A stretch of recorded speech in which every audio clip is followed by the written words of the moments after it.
right, welcome to the show, everyone. Wow, how'd you like that countdown? That was pretty cool, right?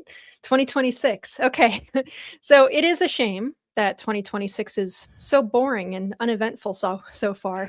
8 whole days in. Of course, I'm kidding. Every day contains a week's worth of news, especially since Trump became president again. But we have narrowed it down to just a couple of the events this week for you guys. A Hilton Hotels franchisee went off the reservation to block DHS employees from being able to book rooms. We may have done a little something in Venezuela. And a communist appointee of New York City, Mayor Mamdani, who I still can't say the name of, who advocates for the confiscation of property from people, is actually a beneficiary of generational wealth herself. Go figure. And for Unhinged, well, it's pretty pathetic. You'll have to wait and see. We are going to talk about all of this on episode 523 of the In the Tank podcast.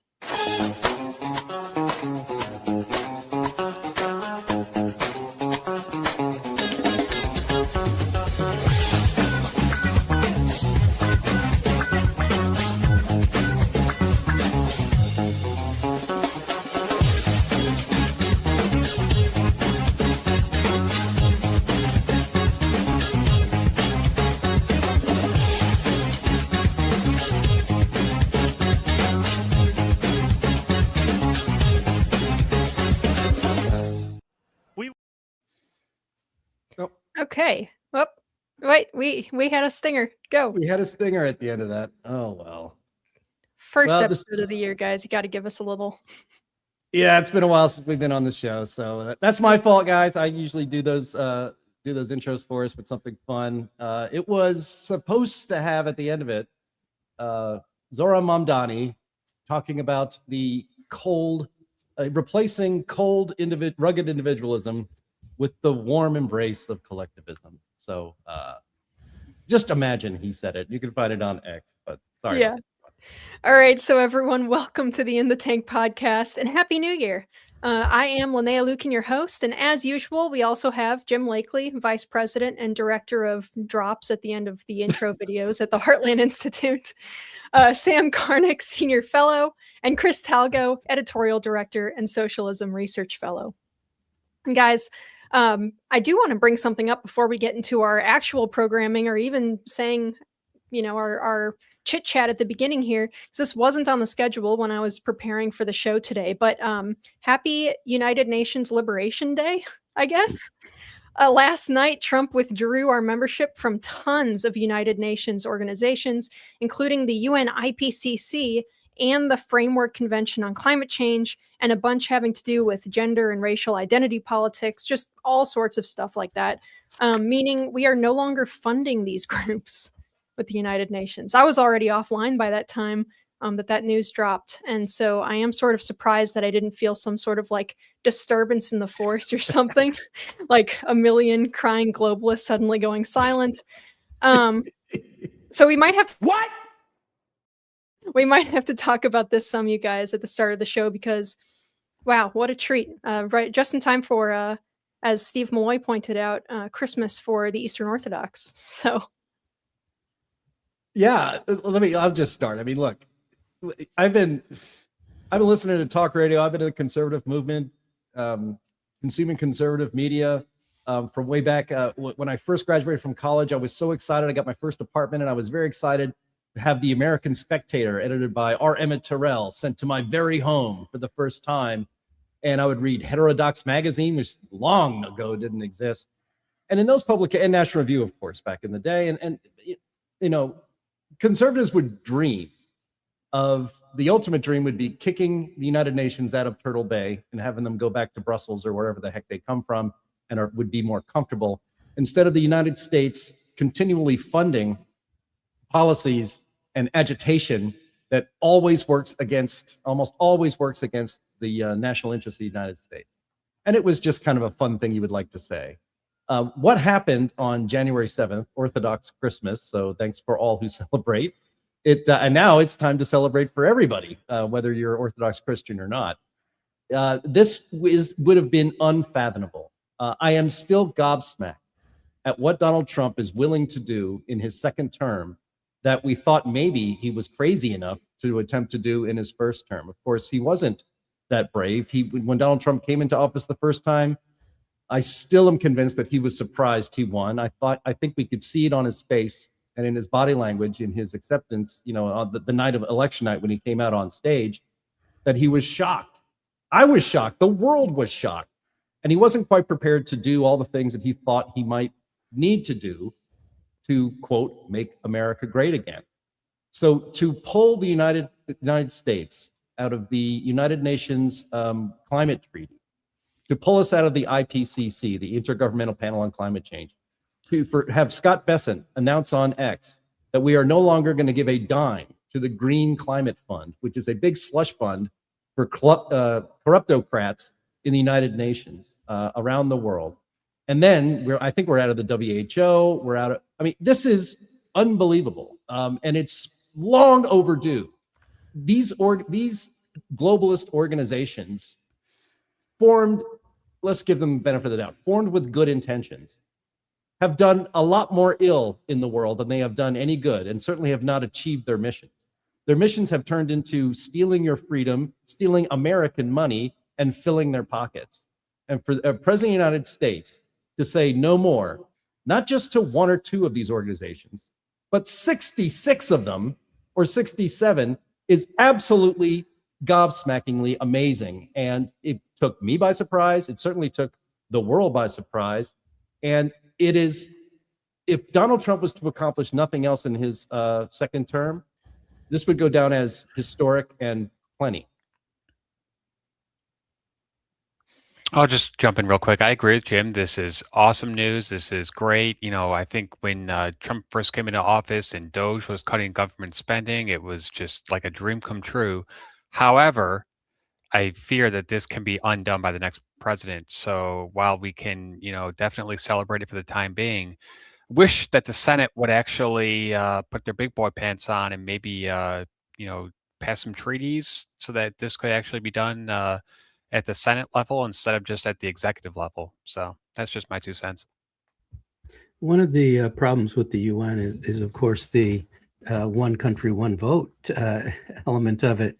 The leadership of the various committees and the UN itself is very much from nations that do not hold the best interests of the United States close to their heart. And that is the major problem, and the reason that the people on the right in particular have long said, get the U.S. out of the UN. Jim mentioned National Review, but it's ironic, of course, that National Review was kind of wishy-washy about it for decades. And it was the John Birch Society, whom the National Review kicked out of the conservative movement, that really pushed against the U.S. involvement in the UN. So you could say that this is an aspect of the new right flexing its muscles once again. Yeah, certainly. And my only small pushback is that I actually, Sam, don't think that other countries' main priorities should be the United States' health, but it certainly should be You're right. States' main priority, and therefore we should not be in these organizations that constantly try to siphon all of our money to fund nonsense climate stuff and worse.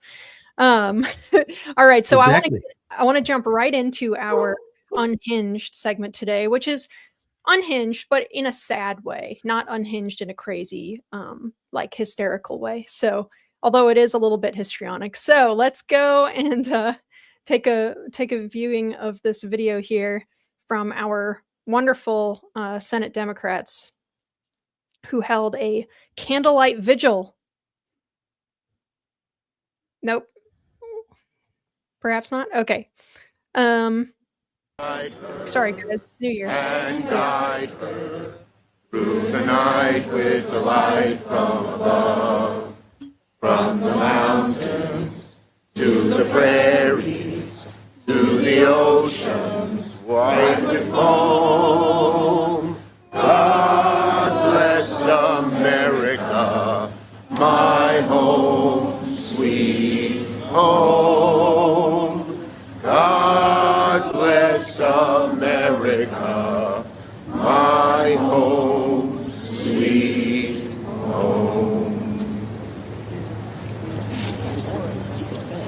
for our audio listeners here, this is a video of Democrat lawmakers having a candlelight vigil on the eve of January 6th, to memorialize that terrible, scary event to them, where somebody partially kind of almost stole a podium, and a guy with a horn hat. That's what I was going to say is, if you leave your shoes outside of your door, actually, on Insurrection Day Eve, the QAnon shaman horn hat guy is going to come and leave little like American flag pins in them. So don't forget that next year. Anyway, this is just really sad. They are still working this. I can't believe that they have not all decided to worry about something else, but boy. Yeah, well, I mean, as I shared in our group chats, this morning, it's like, they wanted to go the full 9/11 remembrance technique, having a chime gong and then calling out the names of the fallen and all the cops killed by Trump's brown shirts, but of course there were no names to read, so they had to skip over that one. And it's also very nice to see leftist Democrats finally find a patriotic song to sing that is not Commie Pete Seeger's "This Land Is Your Land." So I will give them credit for that. Yeah. Well, I was just going to say, just real quick. So, it was 5 years ago that January 6th took place. And I just think that it's remarkable that the Trump, campaign, just completely rose from the dead. I was one of those people that thought after January 6th, there's no way this guy's going to ever run for president again. And look what happened. So I think that just goes to show that if you have great policies that the people want, you can overcome even the mainstream media's, just like torrential, lies about what happened in the days up to and after January 6th. And I think the American people just don't care about January 6th. Well, the rise of new media, and in particular X, has really changed the equation altogether. There was a very successful effort to make the narrative about January 6th be that it was an insurrection and that it was a danger to the future of the nation. And that was very successful at the time. And then as the news was continually came out, for example, that there were no killings of police officers, thank you very much, but there were in fact killings of people who were protesting, and that there was in fact a clear movement of pushing people to enter that building, and that it wasn't arising from Donald Trump for sure. And it doesn't even seem to have been arising from the crowd. It seems to have been arising from agitators. And as all that information got out to people, the whole narrative started to crumble. This is a great lesson for us, that just keep pounding away with the truth, using every means of communication you have, and you can get things done.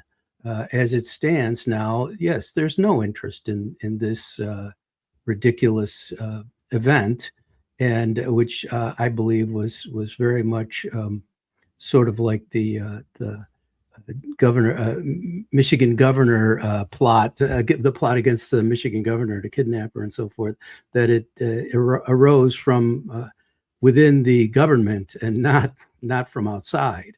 So it's really important that we get the right lesson from this, which is keep beating the bushes, keep telling the truth, and then let the chips fall where they may.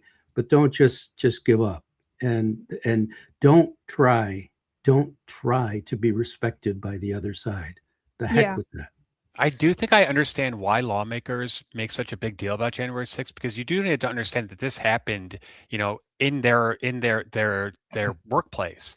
And I do think that, for them, it was very different from what we experienced. 5 years later, they should understand, especially the Democrats, that the American people don't care about this. They are much more concerned with tangible issues like, healthcare costs and the affordability crisis. So it would behoove them to make sure that they are actually addressing the things that the American people, actually care about. Your last point is critical, because this is just pure deflection and always was. Alrighty. Well, I just wanted to make sure that our audience was aware that Democrats are still, they are a threat, and they are also still very pathetic and cringe. All right. So, topic number 2, though, that I want to go over today is brief, brief. Wow. Okay. Talk very briefly about Down and Out at the Hampton Inn. So, this is kind of crazy, you guys. On January 5th, the Department of Homeland Security reported that a franchise of Hilton hotels, Hampton Inn specifically, was maliciously canceling reservations from government employees who work with immigration enforcement. This happened to multiple officers and agents who got emails that explicitly told them that that was why their reservation was being canceled. One email said, "After further investigation online, we have found information about immigration work connected with your name, and we will be canceling your upcoming reservation." Other emails were similar. And Zero Hedge reports that Hilton Hotels wasted no time in the past 24 hours in curbing a rogue franchisee under the Hampton Inn brand called Hampton Inn by Hilton Lakeville, just outside the downtown Minneapolis, because they're having an all right time lately. After news broke Monday that the independently owned hotel had rejected reservations from anyone affiliated with Department of Homeland Security. Uproar on X prompted Hilton to make a statement. So the Hilton brand did come down at least a little bit on this particular franchisee, though shortly after the first statement from Hilton, it took independent journalist Nick Sordor to go to the location itself, and he asked desk employees, and they said that there was no change made to their anti-ICE policy. So after that video went viral, then Hilton responded again, promising that the franchisee was being deflagged. So this actually brings up to me an important question that I haven't quite settled on an answer for yet. It might actually be one of those where there is no umbrella answer for me. I would have to think it over for a while, I guess. But I wanted to know, and I'll pitch it to you first, Jim. Would something like this, in a sane world, at least, fall under freedom of association? Now, Hilton Corporate said, no, our franchise cannot discriminate against immigration enforcement. So that's done on that end. And I don't think that a business should be banning cops or immigration enforcement. There's something I'd like to have. I think they do important and vital services, and I want them to be able to do that work at location efficiently and effectively. I think it's actually another kind of authoritarianism when businesses can decide together that law enforcement isn't allowed to perform their job. But I'm just curious what you guys think. Well, this goes back to cancel culture, which we talked about a lot on this podcast when that was a thing, which is not a thing anymore. And cancel culture just seems to always run in just one direction. And I'm sure Sam and Chris have great reflections on this too. But when you think about it, there is the idea of a public accommodation, going back to, the civil rights era. You can't deny people access to your, a public place of business based on the color of their skin. And you shouldn't be able to do that if that's the law now. You shouldn't be able to do that either based on who they work for, that they work for immigration and customs enforcement. They work for ICE, or they work for the government, or they are they work for the Trump administration. It brings to mind that infamous shouting rally that Maxine Waters gave, that if you see any of these Trump people anywhere at a gasoline station, you get in their faces and you tell them, you're not welcome here anymore. All right, well, that's free speech. It's rude. It's a shitty thing to do to a fellow American, but fine, you can go ahead and do that. And then there's the idea that, well, Hilton as a corporation can set corporate policy for all of its franchisees. And if it gets word that one of its franchisees happens to be a radical, unthinking leftist who decides on his own that even though I benefit from the fact that I'm in the Hilton family, the Hilton hotel family, that I'm just going to decide as the franchisee that nobody from ICE who needs to come to Minneapolis to round up illegal alien criminals and get them out of our country is going to be able to use my hotel as an accommodation. Well, Hilton has the ability to crack down on that franchisee because they own the business. And credit to Hilton for not allowing this sort of discrimination to go on under their name it seems very smart to do so, because if you're a business, and Hollywood learned this the hard way, it's a bad idea to piss off half the country with mindless, hateful, really, policies such as this. I'm more conflicted on this. So there's a side of me, my stark libertarian side, that says businesses should be allowed to determine who they want to do business with. And I'll use the example of the Colorado baker who said, you know what, I'm a very religious person and I would rather not make a cake for a gay wedding. I understand that. And Jim, I understand what you're talking about with the 1950s and the accommodation stuff. So if someone, a black man wanted to eat in a restaurant, or stay in a hotel, they were like, no, just strictly based on your skin color. However, I do think that businesses, restaurants should be able to say, you know what, we just don't want to serve you. And I know that that sounds really bad and really mean and like very discriminatory. However, in a free market system, you know what would happen? If most of the other customers said, well, we don't want to go there anymore, they would go out of business. So I can see both sides of this. I think that Hilton should be able to determine on its own what should be done in this particular situation, as long as the government is not coming in and using their heavy hand to force this business to do that. Then I don't really have a problem with it. Well, there are definitely conflicting interests, but if we're going to live in the world where you bake the damn cake, then it's going to apply to everybody. These rules are not only going to apply to people who are not leftists. Right. I would just rather live in a world in which people have the choice to do. Yeah, I know. But we don't live in that. And I am done applying rules of principle and comity to one side. I like your point, your last point there, Jim. I'm an absolutist on freedom of association.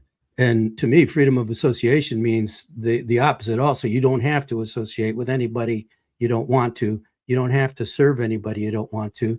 We used to call that slavery, but I guess it's not when the U.S. government does it in the 20th and 21st century. I think that the provisions in the 1965 Civil Rights Law in that regard are unconstitutional and immoral. As far as I'm concerned, if the 4 Indians who own the hotel in Minneapolis decide that they don't want ice in there, that's their business. I couldn't care less. But what I do care about is that, as Jim said, this only gets applied on one side. Let's have true freedom. Let's have true freedom of association, and say that if somebody doesn't want to associate with somebody else, they don't have to. As Chris said, if it may sound a bit harsh that, well, you can't be in my restaurant because because other people don't want you there, and they won't support our restaurant if we let you in. Well, you know what? Yeah, too bad. Booker T. Washington, his point was, if people won't let you in somewhere, build a better one. And somehow we just all forgot about that we said, oh no, only the government can do any building. Only the government can get people to associate with one another. No, that's not decent. It's not moral. And it is totally unconstitutional. We have got to get this out of our statutes. And that's a fact. Until people have true freedom of association, this country isn't free at all. So I'm an absolutist on this. And to me, that answers the question of whether these people are right or wrong to do it. It doesn't matter. They have the right. And if I think they're wrong, then I have the right not to go there. And in fact, they have the right to protest them and so forth. Yeah. I also disagree with the notion that you have a right to get in somebody's face and yell at them in a restaurant because they're politically different from you. That's assault. I think you should get punched in the face if you do that, or have a water thrown on you or whatever it is. But we have the government again. The government here is enforcing one side of things. They're enforcing if you start to touch somebody, it counts. But if somebody is spitting in your face with curse words and so forth, well, you just have to take it. No, we need to get some common sense in this country and get away from these absurd universal rules that we've made up that aren't applied universally because they can't be. So Like I say, I'm an absolutist on this, and I think it answers the questions very, very well.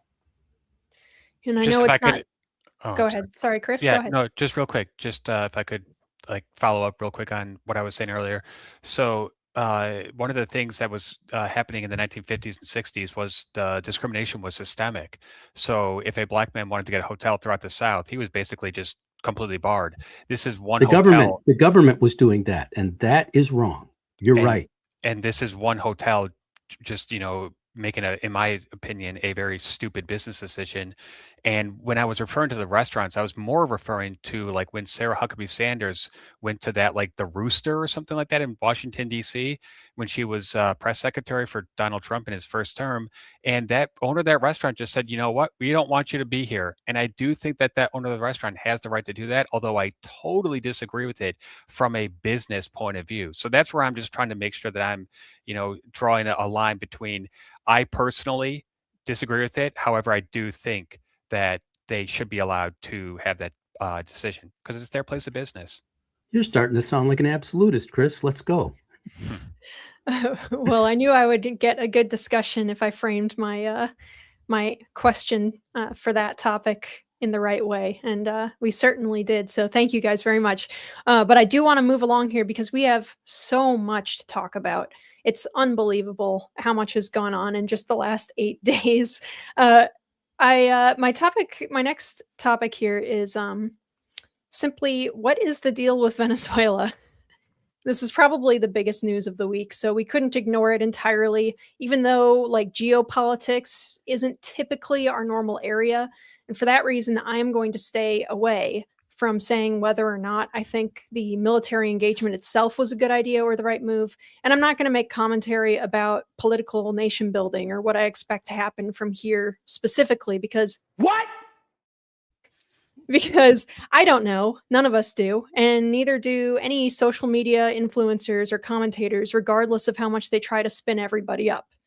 We do have an op-ed by Chris talking about how Venezuela was destroyed by socialism. That's not controversial. It's definitely something that we're going to discuss here. But before we get to that angle, I want to share a little bit of commentary on the energy part of the discussion here, a little bit of history. So, Venezuela's oil industry was once private and diverse, and frankly, helped the country to do a lot better than many of their neighbors.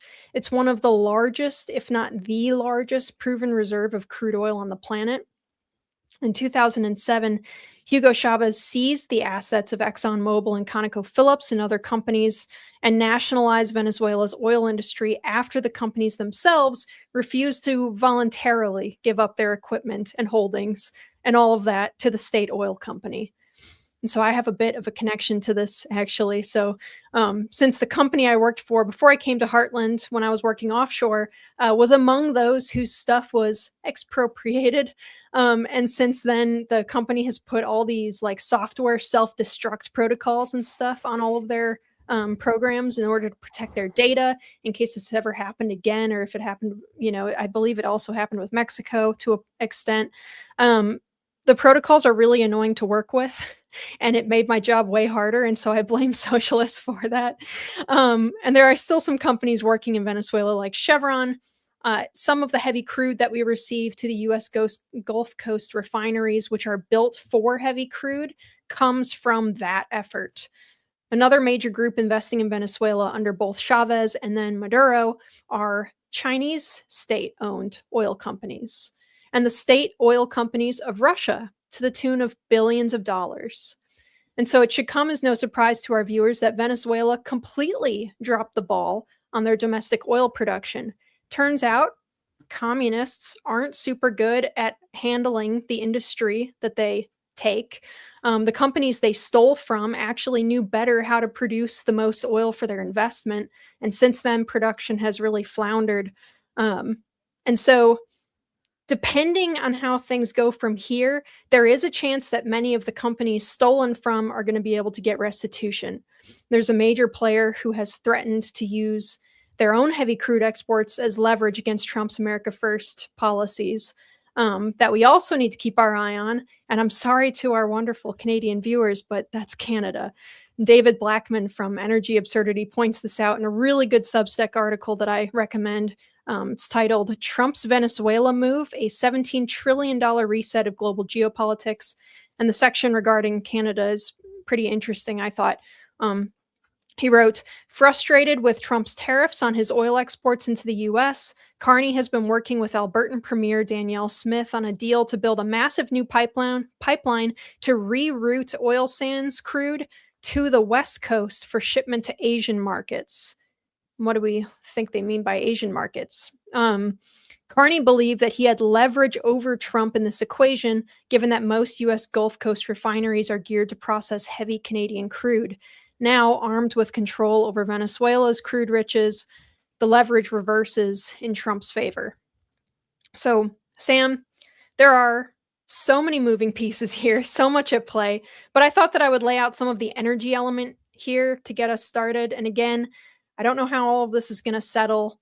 Maybe nothing is going to change at all. But if it weren't for the rapacious, let's say, appetite of communists and socialists, we wouldn't be here at all, right? You're absolutely right, Linnea. I seem to recall that Venezuela during the 1950s had the fourth highest GDP of any nation in the world. They were number 4 in GDP, gross domestic product. So that was they were doing fabulously well, and then slowly that was frittered away as they put more and more restrictions on their one industry, the oil extraction, and then of course went mad communist and elected Mamdani. No, somebody else. Chavez. Anyway, I know it's Chavez, but anyway, that's the point, is that they had a great extractive industry economy, and those tend to fall apart because you depend on it and you look at it as something that you can just go and grab, and the government can do better than the private sector. So that's the real fall of Venezuela. Should teach us a lot of lessons in that regard. Let me just get to one point on what the outcomes of this will be. I believe that it will strengthen the U.S. dollar very much. We will have new oil coming on. Some of it will be relatively expensive. So the price of oil is going to have to go up before some of this oil sand oil can get to market. However, as more access is given to these oil fields, I believe that the prices of extraction will go down. So that's a very positive thing too. But as you add this oil into the world market, you're going to increase petrodollars. And the petrodollar was something that the United States established with Saudi Arabia right after Nixon took us off the gold standard. So that was the thing that rescued our country from absolute catastrophe of going off gold, because it, strangely enough, sort of tied our currency to an important mineral. But it's a volatile mineral, and so that's a volatile in the sense of the market for it.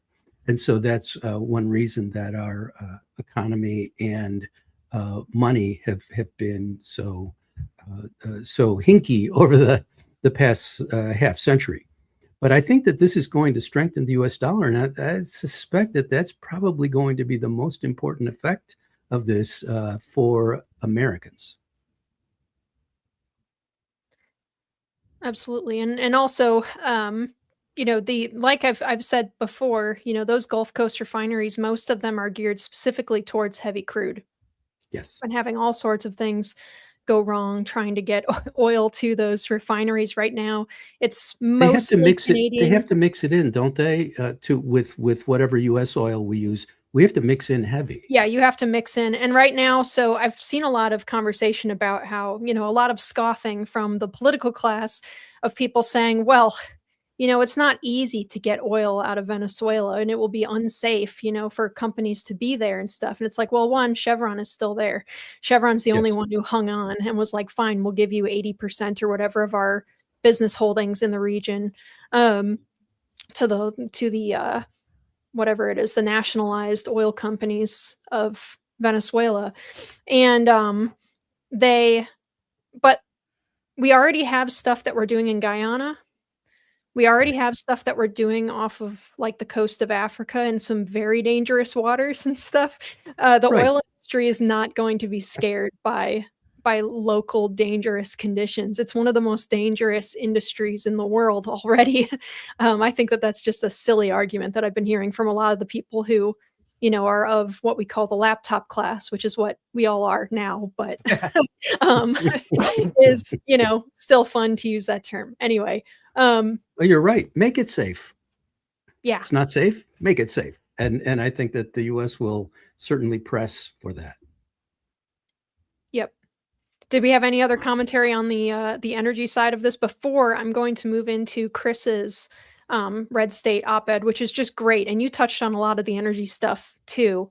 And so let me just jump Jim? in real quick before we get to Chris. Yeah, I mean, looking at this and your background as a former, roughneck, as it were. Not really. I know that would be insulting to the ones who are doing that work on the rigs, but you have a lot of experience in this field, Linnea, and it's great for you to have your insight on that. My take on this, when I was hearing about this, I used to, for a few years, I lived in Bradford, PA, which is in northwestern Pennsylvania, which actually happens to be the first areas of the country that were exploited and drilled for oil was in northwestern Pennsylvania. And so in the early to mid 90s, when I lived there, many people, and so oil was discovered, I think 1878 or something like that. People in the 1990s had oil derricks on their properties, even if they just lived in a suburban home. They didn't build those things. They didn't install them. They hired someone to do it, and then they got a healthy cut of the profits. And it's the same for people up there in northwestern Pennsylvania, in the Allegheny, where the Allegheny National Forest and all that stuff is. They would own forest property, and they would have cherry trees, very high quality cherry trees that was used for furniture. And so they would just have that harvested, and the company that harvests it would make some money. They would make some money because they own the property, and everybody, in a voluntary exchange would come out ahead. And for Venezuela, it was pretty much the same thing. You had all these Western oil companies in there, and they had a great arrangement, but of course, Chavez, I'm just going to take over. We're going to nationalize the oil industry. That would be as dumb as me if I had an oil derrick on my property outside of Bradford, PA, and I kick Quaker State out of there, and I just try to extract that oil for myself. I would be terrible at trying to extract oil by myself. When the derrick, if I took Quaker State's derrick that they installed by force using a gun, which is what communist states do, as soon as that derrick breaks, which is inevitable, I would know how to fix it. And then suddenly this wonderful revenue stream that I had would just go away. And that's, I think, essentially what's happened in Venezuela. And so who knows what's going to happen in the future? I mean, this invasion it's not going to be Iraq. It's not going to be Afghanistan. It's in and out. It's more like, getting Noriega out of Panama, right? We didn't take over that country either. So, but Chavez could have kept the Western companies in there. He could have taken more of the money to enrich himself instead of enriching the country, and everything would have been great. But as usual, commies are idiots. They're mean, they're cruel, and they ruin their countries every single time. Just to follow up on what Jim said, he's 1,000% correct, because in the 1960s, 70s, 80s, and 90s, Venezuela was producing about 3 million barrels per day. Since 2014, that is less than 1 million barrels per day. And a lot of that's because the infrastructure is so old and it doesn't work anymore. They have no innovation. They have no technological progress going on here. So they're using outdated, oil infrastructure, and they're barely able to, drill and get, a couple 100,000 barrels per day. If they had, a free market, if they had, BP and all these other companies going in there and investing, man, they could be pumping, who knows, maybe 5 million barrels per day. One last point, and that's an interesting point you bring up, Chris, because the closeness with Venezuela will give the United States a much bigger say in OPEC and its decisions. That's true. So that'll be very interesting. Oh, too. yes. Again, this all just strengthens the United States. I saw the funniest take on this was someone, I think on LinkedIn or somewhere, who was making the argument that Venezuela's like oil and gas sector production is so unbelievably environmentally dirty compared to most other places in the world. Mhm. And they said, I'm pulling up the message now. If new investment in the Venezuelan oil and gas sector helps capture some of that methane from their dirty operations, this will be huge for the climate.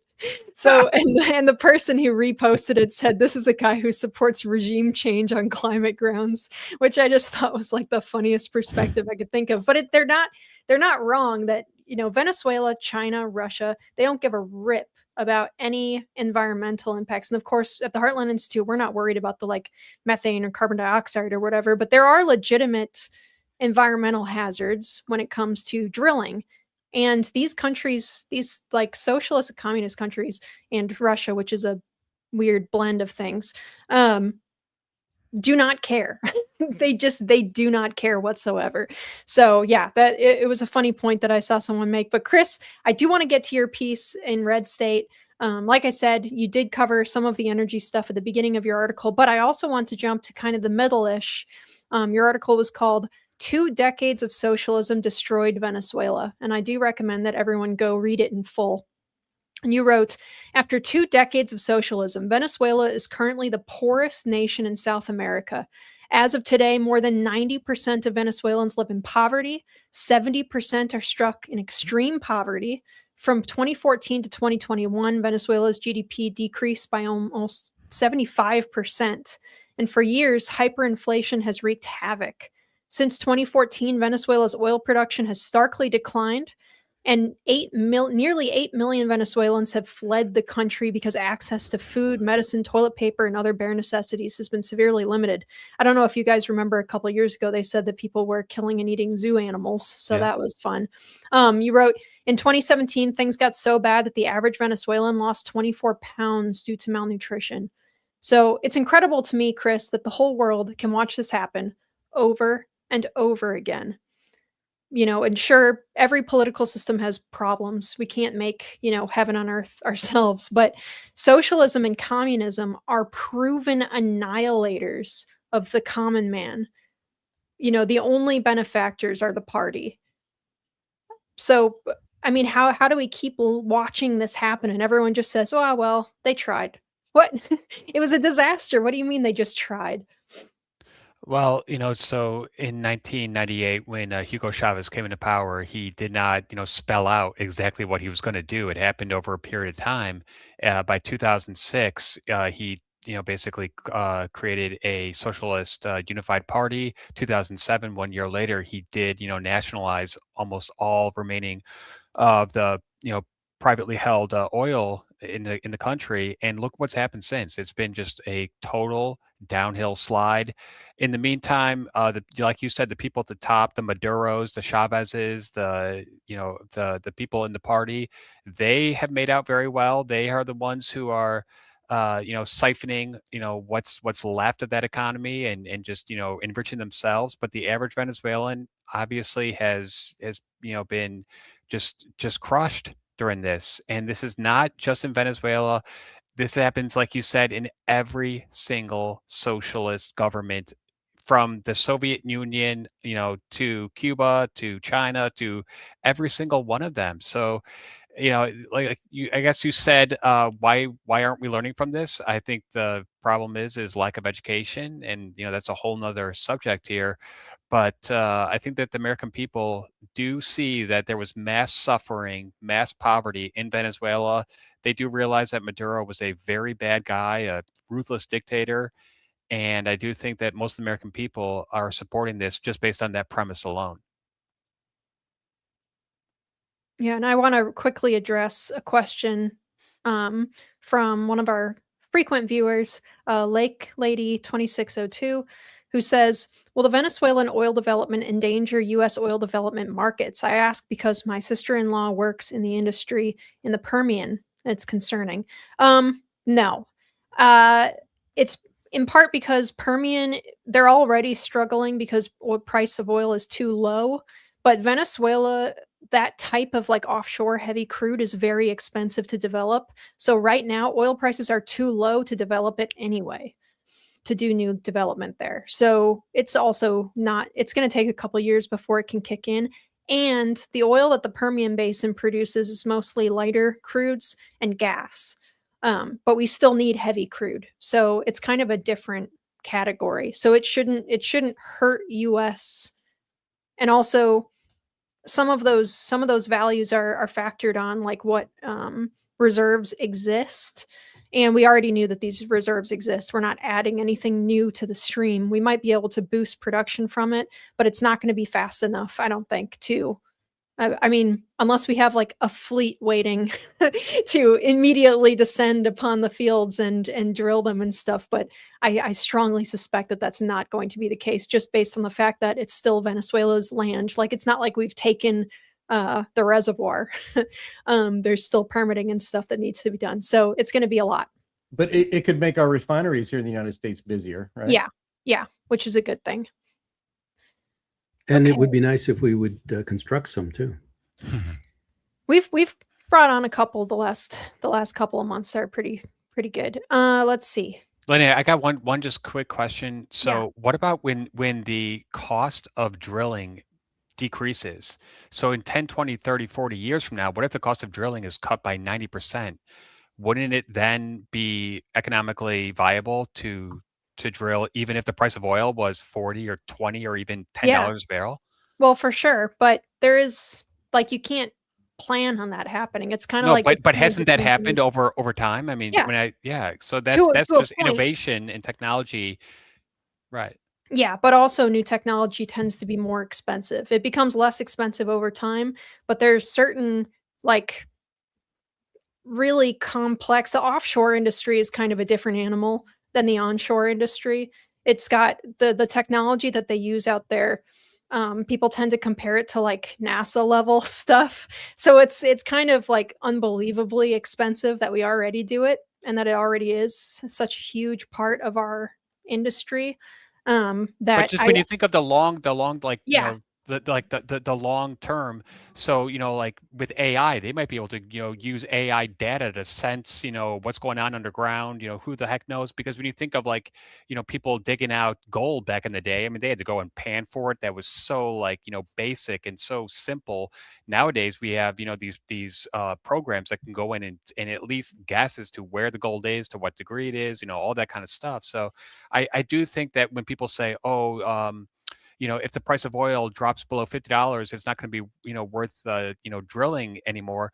That's only based on whether the price of extracting it reduces at a higher rate. Yeah, and I don't think it historically has dropped at a higher rate than the price of oil can drop. That's the thing. Yeah. Yeah, so it's not saying that it's impossible, but just that that's not really the trend that we typically see. It does decrease over time, but we're talking about like decades, Right. when we Yeah. want to get this stuff online in like 5 to 7 years, kind of a thing. Yeah. So yes That's and a no. really important. Yeah, that's a really important point, is that this is all about today and the next few years. We'll be using those Fusion 5000s in our cars and, dumping our dish waste in there. So. Well, Yeah. eventually they're going to have robots just, like working those rigs. Sorry, all those roughnecks and wildcatters, but you will be replaced by robots. Learn Watch to the newest code. episode of Landman. It's coming down the pike. I guarantee you. There will be blood. Yeah. Well, yeah, it is. It's quite complicated, and even if you can automate stuff, it's not quite so easy as all that. But okay. So do we have anything else to add to the Venezuela situation, or can we also have our main topic today that I really Can I want just to make focus. one very, very non-political please comment, do, just Chris. real quick? Regardless of whether or not you agree with the operation, it was flawless, and that just goes to show how awesome and amazing the American military is. And how amazing the American people are. We've got skills all across this country like you wouldn't believe. I think Americans just take this for granted, but think back, Yes. when Jimmy Carter went in and tried to rescue the hostages, some bad stuff happened. So this was literally flawless. Not one American person got killed, and we had one helicopter or airplane that was damaged. But guess what? it landed. So wow, just props to the U.S. military. And I would just say one last thing, is that Venezuela was defended by Chinese and Russian Yes. technology, and it was 100% worthless. It was worse than worthless because they thought it was protecting them when it wasn't. And so that's something China and Russia should probably think about if they try to mess around with the United States. It's fascinating that they didn't know this, Yeah, that we were able to keep it secret, not only from the American people, our government was able to keep it secret, but also from the enemy, which is very unusual for America. That's because Congress didn't know. All right. So I would love, I could talk about that for eons because I love military stuff and whatnot, but I don't want to step into that quagmire quite so strongly. So I do want to talk about, as bad as socialism has, ravaged countries outside of the United States, let's take a look at our little mini Venezuela that we have cooking here, and that is New York City. We all knew that Mamdani was going to bring a very dark period for New York, but I think that some people are still surprised to discover that he and his aides' rhetoric isn't just rhetoric. I'm going to read again from another fabulous Chris Talgo piece. He writes, PBS lauds Mamdani's immutable traits: the first Muslim, first South Asian, first African-born person, as historic first for the city, while ignoring the much bigger and more relevant historic first for the city, which is the fact that Zoran Mamdani is the first socialist mayor of New York City. Mamdani began his inaugural address by declaring, "My fellow New Yorkers, today begins a new era." He should have clarified that the new era he refers to is socialism. Beginning today, we will govern expansively and audaciously, he said. We will replace the frigidity of rugged individualism with the warmth of collectivism, he sneered. And Chris goes on to point out that the democratic socialism that he's talking about is still just socialism, even though he was elected into it. It's still socialism. And Chris, you predict at the end of your post, stay tuned. This real-life New York City socialist soap opera will be full of intrigue, power, betrayal, and so much more. And lo, Chris is a prophet. He said that this was going to be full of intrigue. Enter Mamdani's director of the city office to protect tenants, Sia Weaver. Unearthed social media posts show that she believes private property, including any kind of, especially homeownership, is a weapon of white supremacy, along with other racist and communist positions like that. There is no such thing as a good gentrifier, only people who are actively working on projects to dismantle white supremacy and capitalism, and people who aren't. That's ironic given where she was living at the time that she said that, which was a neighborhood that she was contributing to the gentrification of. But anyway, as the New York Post reports, she burst into tears when she was confronted by reporters pressuring her about her mother's $1.6 million home in a gentrified neighborhood of Tennessee. And I've said it in the past because people like to say, oh, she's a hypocrite. But this sort of thing shouldn't surprise any of us, really, because it's entirely on par for the course with communists. Communism is, ironically kind of a bourgeois ideology in the first place, right? It always has been. They recruit the support of people who are down and out or are struggling with promises of help and free stuff, and mostly just ginning up, resentment towards others. But Jim, it doesn't come from the working class, right?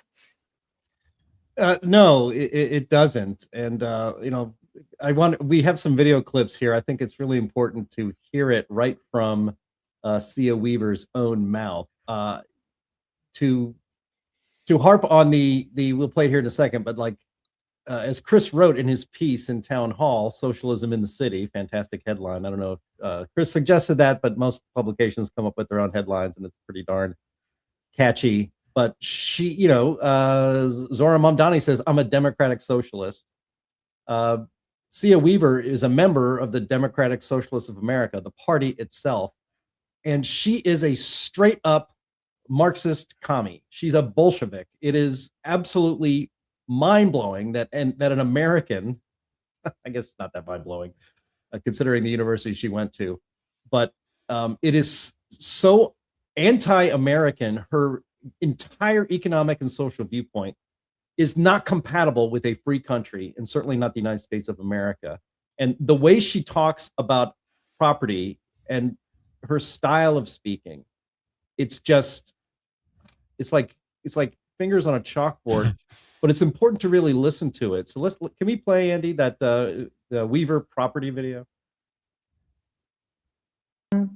I think the reality is that for centuries we've really treated property as an individualized good and not a collective good, and we are going to transitioning to treating it as a collective good and towards a model of shared equity will require that we think about it differently, and it will mean that families, especially white families, but some POC families who are homeowners as well, are going to have a different relationship to property than the one that we currently have. Different relationship to property. That's interesting. And Linnea, I know that this video has all three things that you really love in videos. One, it has vocal fry, it has uptalk, and it also has crazy eyes. So it's got the three things that you really look for in a good video for In the Tank podcast. It's but great. Just the casualness in which she talks about this is not something that she just thought of today. She's been brought up in this ideology where, well, of course, we have to rethink the way property. And look at this thing on the screen. There's no such thing as a good gentrifier. Only people who are actively working on projects to dismantle white supremacy and capitalism, and people who aren't. Let's impoverish the white middle class. Home ownership is racist. And then before that on the screen, the story at the New York Post, she's finally asked about this now that she is in a position of enormous power in New York City, the most important and largest city in the United States. As soon as she's asked about it, she starts crying. So you don't know whether, you should laugh or cry at this stuff or be really, really concerned about what's going on, because, we all predicted that New York City was going to go downhill. I don't think we all predicted that it was going to be happen this fast and have people talking openly about their plans to seize the property that isn't theirs for the common good, for the collective good. It's absolutely mind-blowing. And I wonder how long she'll last in office. If she can't take one day of questioning from her gentrified neighborhood in Crown Heights, Brooklyn, maybe she's not made out for public service, and that would be a good thing. So she was put in charge of housing. I called her the housing czar, and it's just funny because I did some research on the New York City rental market and the housing market. Did you know that the average apartment rental in New York City is 150% higher than the national rate? The average median home sales price in New York City was $780,000, about $300,000 higher than the national median sales price. And then when you look back and you see that New York City was the first city in the entire country in 1943 to implement rent control laws, and they have been doing it ever since. That is the reason why New York City is at a total housing crisis. And what's the solution on her? Let's just double down and do more of it. She was the executive director of the Housing Justice for All lobbying organization in New York State, which of course was about housing as a human right, rent control, rent freezes, rent subsidies, social housing, literally social housing, not public housing, social housing. So this woman is just, off the reservation, and she's just going to make the affordability housing crisis in New York City 10 trillion times worse. Actually, I think Go ahead, she's Sam. going to improve the situation if she succeeds in having her rhetoric become policy. That'll be fantastic. Everybody will leave, and then you'll have a much lower demand for housing in New York City. Prices will drop. Yeah, if they're allowed to drop, but then all of a sudden they'll shift towards like, oh, we have to protect the government or the rent owners in the government, and they'll just like sell the buildings to BlackRock or something. But I do want to point out though, because a lot of people were making fun of this woman for, crying and being really pretty emotionally fragile when it comes to being confronted on her beliefs and stuff. And so they're saying, oh, these Marxists aren't serious. They're not a threat because look at how fragile they are or whatever. For all of history, emotionally fragile Marxists have been the ones to point a gun at you and send you to the gulag. So let's not, just because, you think you could beat them in a fight or something does not mean that they will not kill you and your family. And they will And not support policies and promote policies that will kill you and your family.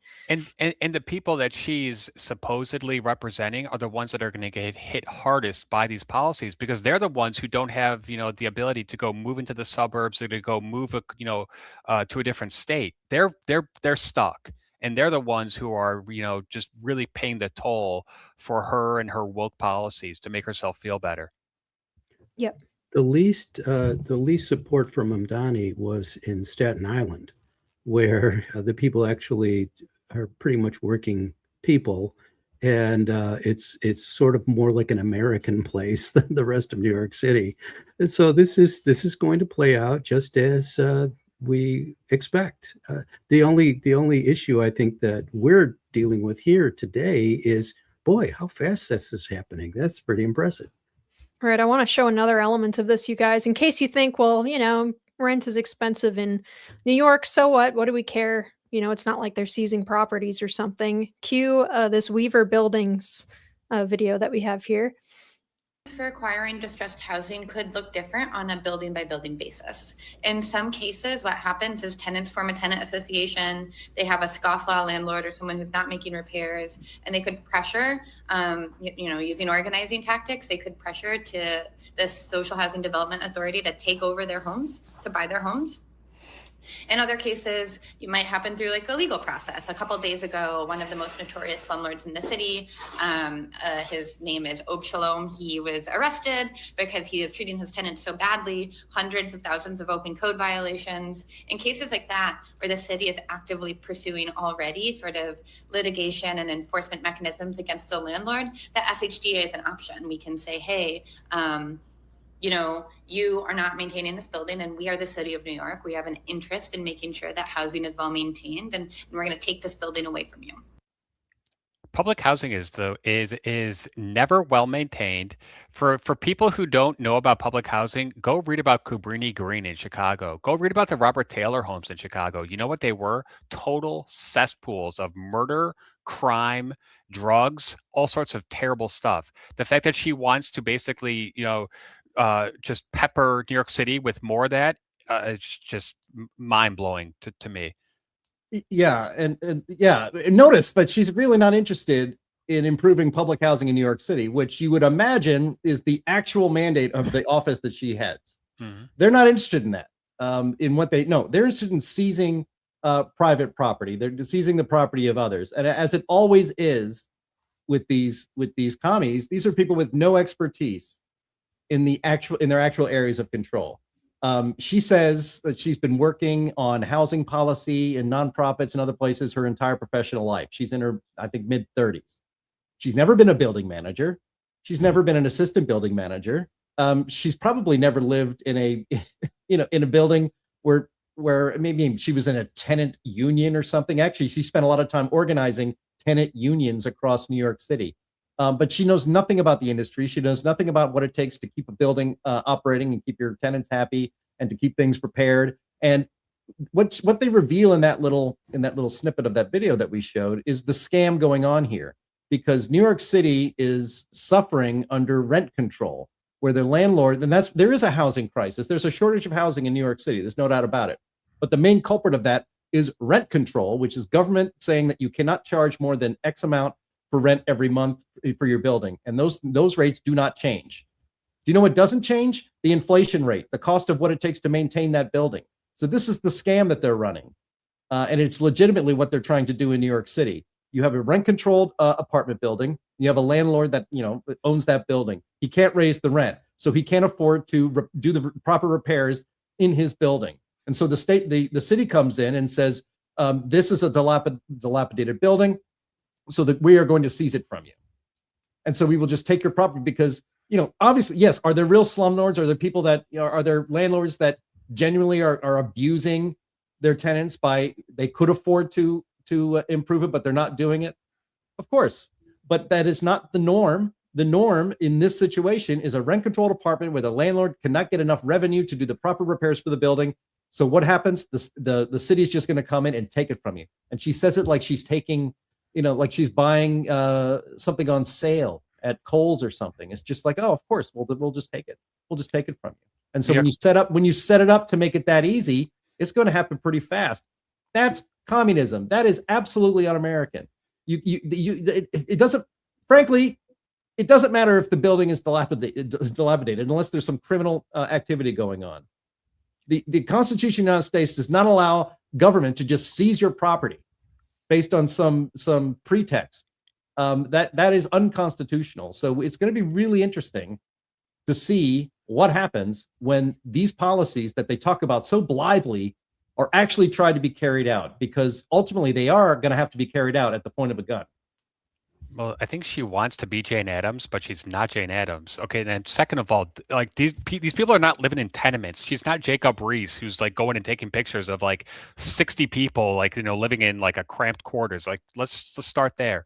Second of all, New York City has some of the most restrictive zoning laws, some of the most arcane building permit laws, the labor costs. Almost everything has to be union labor. So the city has just put so many regulations and so many hurdles to disincentivize the building of new homes and new apartment buildings in the city that the New York City comptroller admitted last year that there's a, quote, dearth of inventory of housing in New York City. So this is a real simple thing. Jim hit the nail on the head. You have you have a lack of supply. Increase the supply. Don't go after the existing supply and say we're going to take them over and and make them public housing. That's not going to solve your problem. So this woman just doesn't understand basic economics. Regulation is indeed the problem here, because what happens is you say, well, we're going to apply the same rules to everybody, and making people have their apartment buildings in neighborhoods where the tenants can't pay much, have the same services and conditions as an apartment building in Manhattan doesn't make any sense. You're going to reduce the housing access in that way. And so what happens is when you're using regulation, you're using a steamroller to get your effect. Whereas the proper approach is Judge Judy, where if somebody's not living up to their side of a bargain, then you can take them to court and make sure that they act upon that. For example, if somebody's turned off your heat, you should have access to the courts and have the court order that person to turn the darn heat on if that's part of the deal. Now, if you're not paying for the heat, then I don't see how you have any right to it. That's a difficult thing, that we don't get everything we want in this world. Now, when you say, well, but people need heat, they need food, they need shelter and so forth. Chris mentioned having 60 people in an apartment would be a bad thing, and it certainly would. But the alternative then that you're taking when you use regulation is you throw those 60 people out on the street because the apartment disappears. So you have to use your common sense in these things, and regulation does not get the job done. And as Jim and Chris both said so eloquently, it's immoral and evil and so harmful. So this system will simply implode and further destroy New York City. Well, socialists, they just love to take your stuff. The same with communists. It's kind of their main modus operandi. And with how sketchy the markets and stuff are, how questionable, or maybe you don't even want to get involved in all of that. If you want to stuff your mattress with something that they can't steal digitally, might I recommend gold, particularly gold. Particularly gold. That's a drum roll. That's not right. Particularly gold from our friends at Advisor Metals. So a lot of people in conservative spaces, you guys, will hit you with ads for buying precious metals. They're not wrong that they are a good investment, but you want to be careful about who you buy them from. At In the Tank, we trust Advisor Metals over all of those other guys. And that's because we know that the person running the place is absolutely the best of the best. A great friend of Liberty, Ira Bershatsky owns and is the managing member of Advisor Metals. He has decades of experience in precious metals and is the only person in the physical precious metals industry who has the Commodities Futures Trading Commission federal registration. So what does that mean? Well, it means that everything Ira or a member of his team says to you has to be factual. So there's no sketchy sales pitch or bait and switch or anything like that. Ira is held to the highest ethical standards, and there is full transparency, which is way too lacking in other places nowadays. If you want to diversify your investment portfolio and your savings, if you are planning for retirement and are concerned about economic uncertainty, if you want a tangible asset that is easy to buy and sell, you can secure your assets with a wide range of physical precious metals by getting in touch with our friend Ira at Advisor Metals. He is going to make it very easy for you. So please visit climaterealismshow.com/metals, and you can leave your information for Ira and get started with investing in precious metals and expand your current portfolio. Go to climaterealismshow.com/metals, and when you talk to Ira, don't forget to tell him that we sent you. That helps us as you're helping your financial future by diversifying with precious metals from Advisor Metals. Okay, I thought that was pretty good. That fairly decent transition there. I think we have a couple other things to look at from Miss Weaver as well. Or am I mistaken? Just one more. Okay, let's take a look. We should really look to what Brandon Johnson and as well as the Chicago Teachers Union is doing to really use the schools and the city as sites of resistance against the federal incursion. If you're comfortable in your coalition, you're not winning power. If ICE and the National Guard are coming to New York City, ICE is already here. If the National Guard is coming on January 1st, which we know they are, we really have to use our tenant associations and our parent-teacher associations and our public schools as like networks of defense in support of Saran's agenda and in support of our neighbors. Yeah. Chicago Teachers Union. Chris, do you think the Chicago Teachers Union should be a model for anything? No. Oh, where's Chris? How about teaching them how to read, do some basic math? That's what they should be focusing on. I just cannot believe that she is stooping to this level, but I guess they're desperate. I guess they are really desperate. As places of resistance, Chris, we're resisting with the Chicago Teachers Union. Well, it's all kind of funny. It's easy to laugh at that, but what you need to realize is that these people are deadly serious, and sometimes their plans get deadly. I mean, they really do. They have used our public schools, not just to indoctrinate our children into socialism and communism and to hate their country. They feel it is their duty to use every bit of power they have to advance communism and to crush. The important part is to crush the American way of life as we know it right now. Because democratic social, you can call it democratic socialism all you want. As the people of Venezuela found out, under democratic socialism, you do get a vote one time, and that's it, and that's the end of that. What you find, and it's easy to laugh. Again, this is kind of cosplaying at the resistance, right? And it is, the first instinct is to, if you're a normal American for whom this is really foreign to you, and you go about and live your life, taking your kids to soccer games and watching the NFL on weekends, this is not part of your life. You see it show up in an X feed here and there, but these people are deadly serious, and it ends up with people getting killed. We have not talked about the woman in Minneapolis who was tragically shot and killed because she was protesting ICE and getting in the way and obstructing the legal carrying out of federal immigration law in the city of Minneapolis.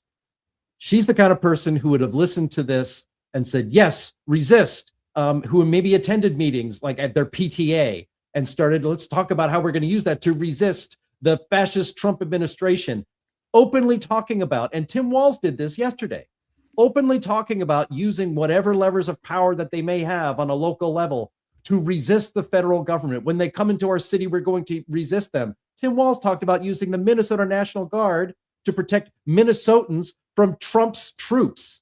This is insane talk, and it is all on the left. The irony of this happening, the day after we played the silly candlelight vigil the Democrats did on Capitol Hill, the day after having a candlelight vigil about, you know, the insurrection that wasn't an insurrection on January 6th, and then every other day except that day, openly calling for legitimate insurrection and for resistance in every way possible. The left people, the people organizing this, all the people, and if you looked carefully at that video, it was the tarp over the table was talking about how they were a radical publisher. You know, these people have been around for decades, you know, creating radical literature, and it's all very kind of funny and silly and academic until they start using these, until they start gaining actual power and using their positions to endanger, frankly, the lives of ICE agents. That woman should have never been there protesting like that. You know, they train these people. NGOs get money to train these people to be so-called legal observers. A legal observer is supposed to just be using their camera phone to record, you know, ICE agents carrying out and enforcing federal law. You're not supposed to get in the way of ICE. You're not supposed to follow them all over the city. You're not supposed to try to obstruct what they're doing. And you certainly don't point your car at an ICE agent and then hit the accelerator and expect nothing to happen. More people are going to die because of the radical messaging of people like this that have been doing it literally for decades. And it's coming to the fore now because of the tragedy of yesterday. And as we are learning over the last 4 or 5 days about who exactly this Sia Weaver is and where she came from. Where she came from was here. And from decades of leftist, communist indoctrination in almost every education center in this country for decades. You know, a lot of young people, I was young once. I got through university without being indoctrinated. Linnea is much younger than me. She happily got through the university system, not indoctrinated into leftism, so she still has her wits about her. But a lot of people didn't. And, you know, now they are out there trying to resist and making America a very dangerous place. I do have a quick comment on this Minnesota situation. So I was watching the news last night and I wanted to see how that was being covered. And, you know, Fox obviously was a little bit, I'd say, more giving the benefit of the doubt to the ICE agent. However, then I went and watched some CNN and some MS Now coverage. Because remember, MSNBC is gone. It's MS Now. It's really cool. And it was the total opposite. It was they had already determined that the ICE officer was probably guilty of murder, and they were basically inflaming, you know, viewers that this is just the beginning and there's more of this to come. So I just thought that was really, really, you know, just sick and twisted on behalf of CNN and MS Now. And I hope that they tone down the rhetoric because we don't need more of this. Did you see what Jimmy Kimmel just did again? Yeah. So for our viewers who might not have seen, Jimmy Kimmel brought out like a t-shirt that said Trump is coming to kill you on it or something along those lines. And it's like, oh, cool. Yeah, no, that's not going to terrify people who are unstable into doing violent actions at all. Like, okay. Oh, geez. Yeah, we're in a very bad place. It's certainly, you know, if you were optimistic enough to think that the assassination of Charlie Kirk would get the left to chill out a little bit for more than a half a minute. Yeah, no. And the 2 assassination attempts against President Trump. We seem to have forgotten that. Uh-oh. I put my hand up and it made balloons. Balloons.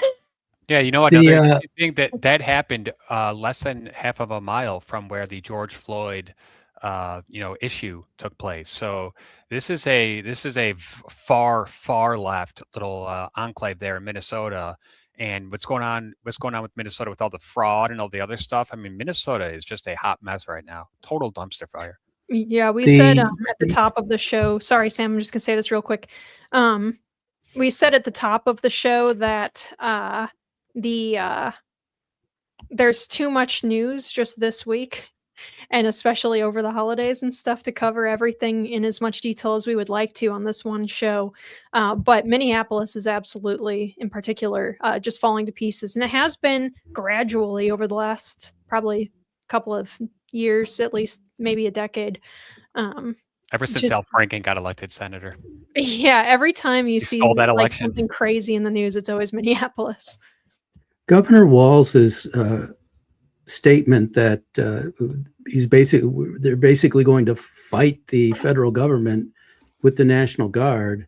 First of all, it's ignorant of the legalities of using the National Guard, but it's ignorant of so many things. But remember, it builds on what has been going on for years, and in fact, a couple of decades. Brandon Johnson, the mayor of Chicago, had basically said the same thing. We are going to resist. They're talking physically resisting.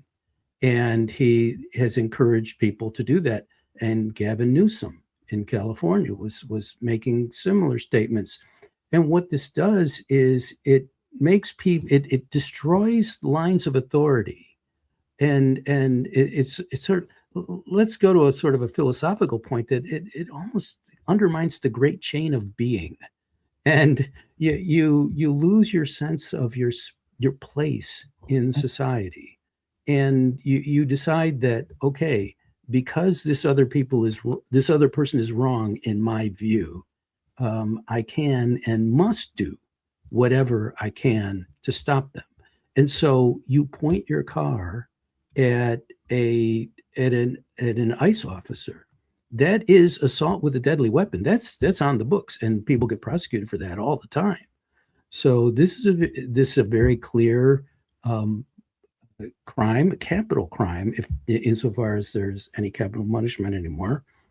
But it's assault with a deadly weapon, and you're going to get shot if that person can do so.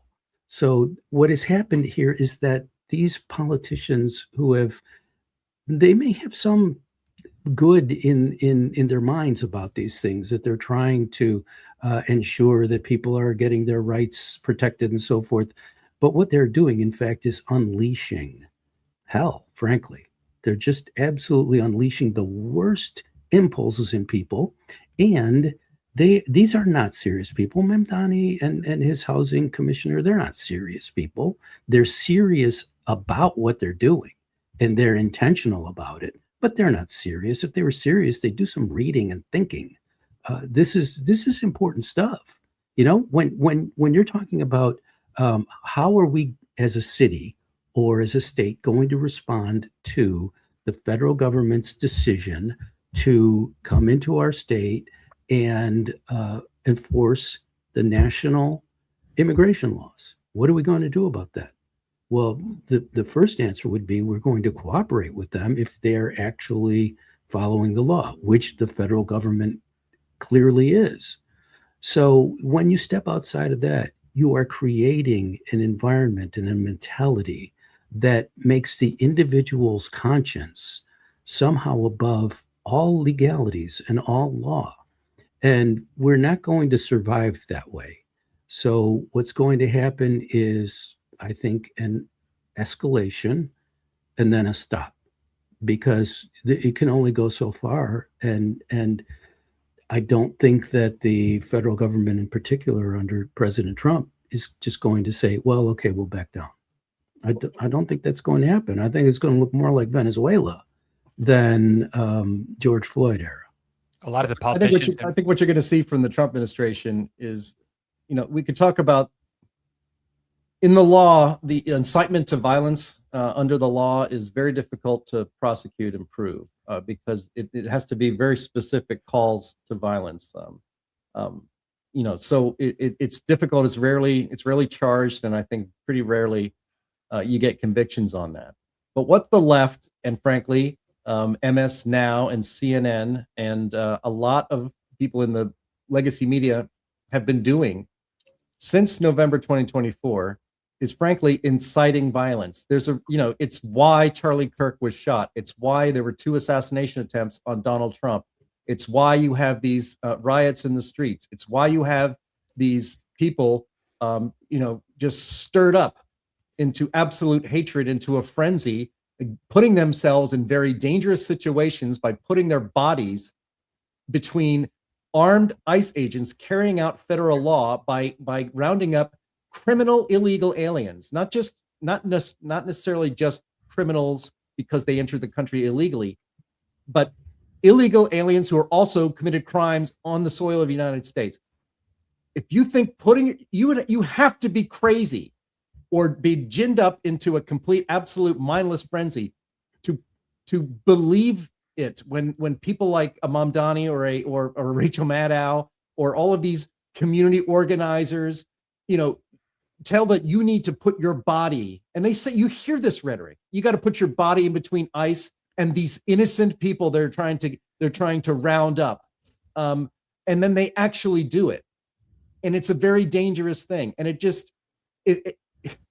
you would think this would be a wake-up moment for some of these people who have now enlisted themselves as the ground troops, for radical leftists and communists and agitators in this country. You would think that would be, hey, they're not putting their bodies in between ICE and criminal illegal aliens that are armed ICE agents. They would expect me to do it. You would think that would be a wake-up moment, because that's a very dangerous place to be. And you would have, if you were thinking clearly, you would come to realize these people do not have my best interest in mind. They certainly don't have the country's best interest in mind. I'm being used as a pawn for a revolution. They get to cosplay as revolutionaries, but that poor woman in Minneapolis who was shot because she was using her vehicle as a weapon. I would think certainly that's what the law is going to come up with. She is a real revolutionary who paid the ultimate price for it. Donald Trump, if they think Donald Trump's going to back down because of that, that's not going to happen. I've heard calls for maybe Trump can, maybe we just cool things down and maybe take a week or two off, send ICE home. No way is that going to happen. Donald Trump that would be a sign of weakness. It would certainly be seen as a sign of weakness. Donald Trump is not going to allow that to happen. So things are going to get out of control. And the people responsible for this are not the ICE agents doing their duty. It is not members of the Trump administration carrying out the enforcement of federal immigration law. The fault for all of this, all of it, lies on the hands of the radical left who want this, who have been agitating for this, who want to finally bring to life and make real their calls for revolution from academia. These people, again, tying it back to C.A. Weaver, these people that have never done a single thing in the real world constructive in their entire lives are suddenly now put in power positions in this country, and ruin and sometimes death is going to be the result. And one quick follow-on point: the intensity with which this is moving forward, the opposition to immigration enforcement, shows very clearly the importance of it to the radicals on the left. And why is it so important? Because they really want to replace the voting population, or let's say change the voting population such that they will have a one party state, one party government across the United States for good. This is all That's about why this is so important. This is also about the rule of law, and Jim made a great point, because if Donald Trump and ICE agents were to say, okay, we're gonna stand back here for a week, that would embolden people to do this more and more and more. So I think what I've seen so far is that Trump administration and ICE officials are saying, we're actually going to go in there even harder, and we're going to make sure that we do this, and that is the ultimate solution. And just one quick thing, Jim talked about the left having a history of violence. I mean, this goes back to the Saul Alinsky rules for radicals, whether underground, even Occupy Wall Street. I know they weren't violent, but they were, they were very different from the other movement going on at that point in time, the Tea Party movement, who went and peacefully protested, cleaned up all their little their little stuff. And when I look and see these these leftist radicals throwing snowballs at ICE agents, and just it's gross, it's disgusting. They don't actually have a solution there. It's dark. It doesn't help anybody. It's got to stop, and the only way it's going to stop is I think with the Trump administration saying, we are not going to let up. You're not going to win this. We have the federal authority to do this. We are implementing the rule of law, and that's what's going to happen here. They're going to have to learn, from things like this, that the Trump administration means business here. I was going to say at the beginning of the year in 2025, when Trump first started rolling out his agenda, and if we first got the indication that he really was serious about like removing as many illegal aliens from the country as possible, whether it's from, offering them help getting like going back home or whatever it was, or these like ICE raids and stuff, I knew instantly. I said, there are a lot of Republicans that say that they want this who are not going to have the stomach for this, because they're the MSN Now and How and CNN and all of those, they're going to play 24/7 videos of crying kids, crying old ladies, that kind of MSNDC, that's right, or MSDNC. And people are, not people who are not sociopaths are going to feel a little heartstring tug from it. The key is whether or not you can say, okay, this